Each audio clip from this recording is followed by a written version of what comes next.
Swamiji, it's Ashrad again.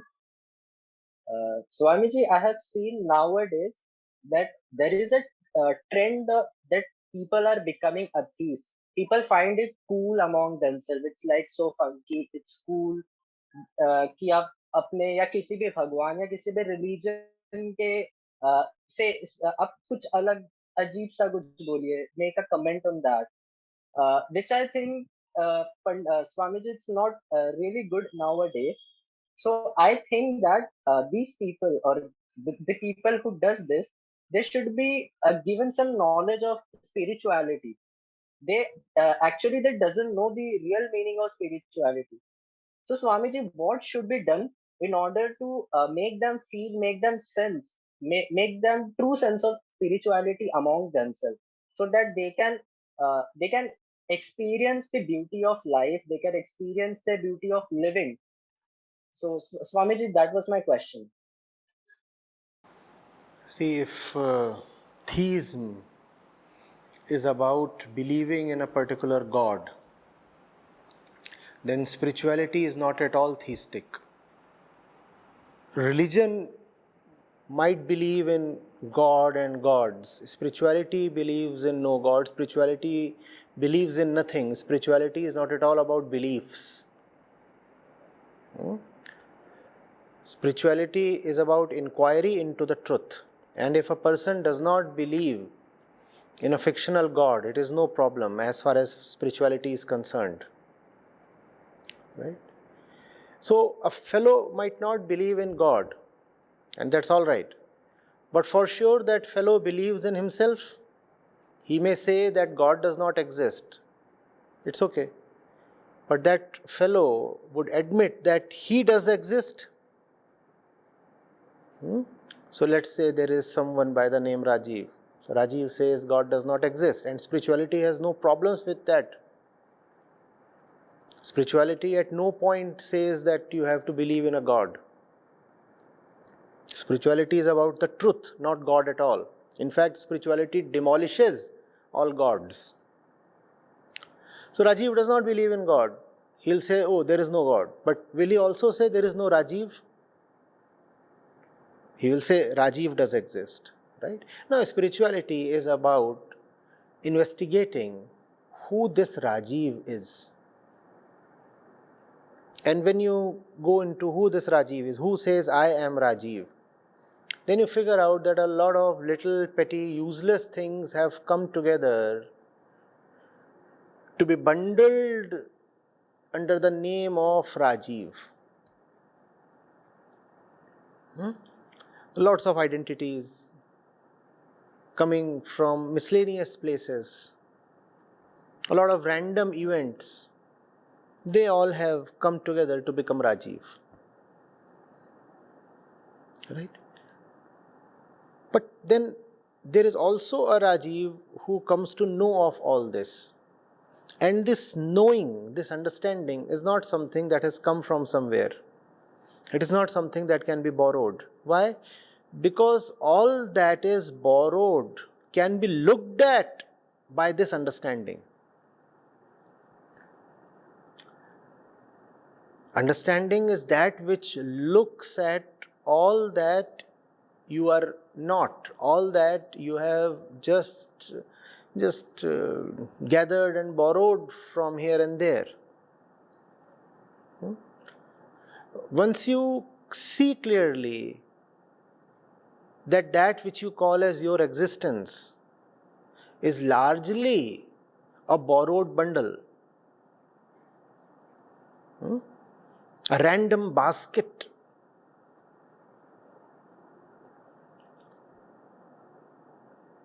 then you are disidentified with most of that which you thought of as yourself. Something remains after the disidentification. We have called that as understanding. Consciousness without content. All content was borrowed. Even after the content is put aside, I am And this I amness is the truth. This is the subject matter of spirituality. This is what Vedanta goes into. Who am I? Vedanta admits no gods at all. You can very well be an atheist and still be spiritual. In fact, it is better if you are an atheist. Because if you go to Vedanta with your baggage of gods and goddesses, Vedanta is anyway going to snatch them away from you. Your gods and goddesses are just part of your mental stuff.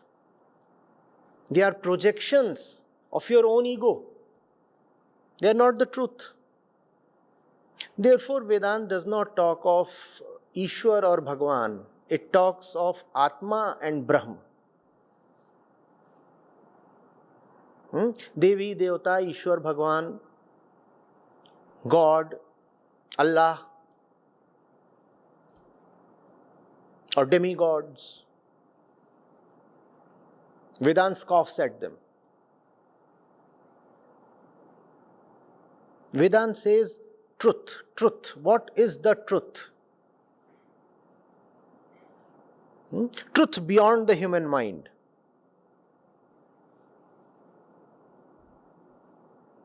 Truth beyond the human mind. Truth that takes the human mind to its utmost potential. Truth beyond stories, truth beyond beliefs. Vedanta says, if there is anything in your religion that you have to blindly believe in, then we don't agree with it. Because I am not here to believe, I am here to know.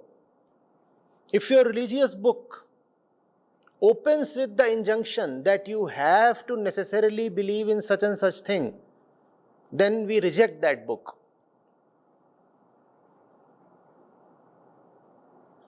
Are you getting it? So it is great if you are an atheist. If you are an atheist, your journey into the truth will be smoother. Because you will be without the God baggage. It's better to travel light, is it not? So, it's not a problem from where I see that the youth is turning atheistic. To me, blind theism and belief is a bigger problem. If you come empty of your load of beliefs, to me, I find it easier to take you down that great road.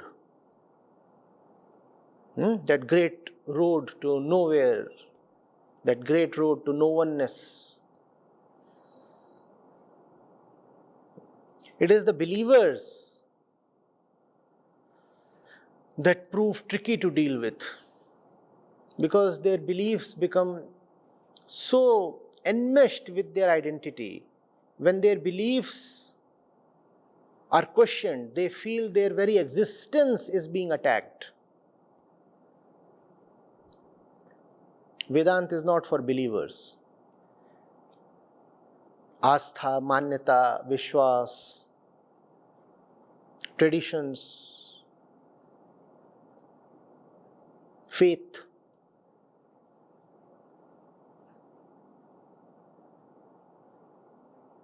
Not needed, not useful.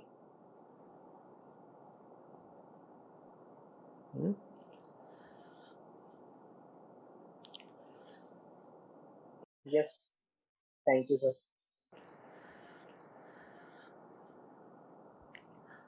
Yeah. A very good evening, one and all. I deem it a great honor to receive an opportunity to deliver a vote of thanks for this session. And now let me directly go into the duty vested on me. First up, I would like to thank our honorable guest and speaker, Acharya Prashant sir, for taking time out of his busy schedule to be present at this session and provide clarity to our doubts and questions. I'm sure that everyone present at this session would have gained valuable information and life lessons from his words. The perspectives he has shared with us were refreshing and eye-opening, and at the same time, it provokes our thoughts to think and act differently. I, on the behalf of the organizing committee and everyone present at the session, would convey my hearty thanks to you, sir. Also, we hope to hear more from you again in the future through more discussions like this. Thank you, sir. Thank you. Next up, Next up, I would like to extend my gratitude to Prashant Advait Foundation and its members for their support in organizing and conducting the meeting in a very successful manner. The foundation aims at the creation of a new humanity through indulgent spirituality and has been very instrumental in initiating discussions like this that to spread their ideas and helps in transformation of human consciousness and self-development. Once again, I thank the foundation and wish them good luck in their future endeavors as well. Next, let me thank the PSL of SOMS and ITC for their commendable efforts for organizing the session in a very successful manner. Thank you, guys. Last but not least, a huge thank you from the bottom of the heart to everyone who was present at the meeting. And it was your presence and interactions that added purpose and meaning to our intentions behind holding a session like this. So once again, I would like to thank everyone and have a nice day. Thank you. Thank you.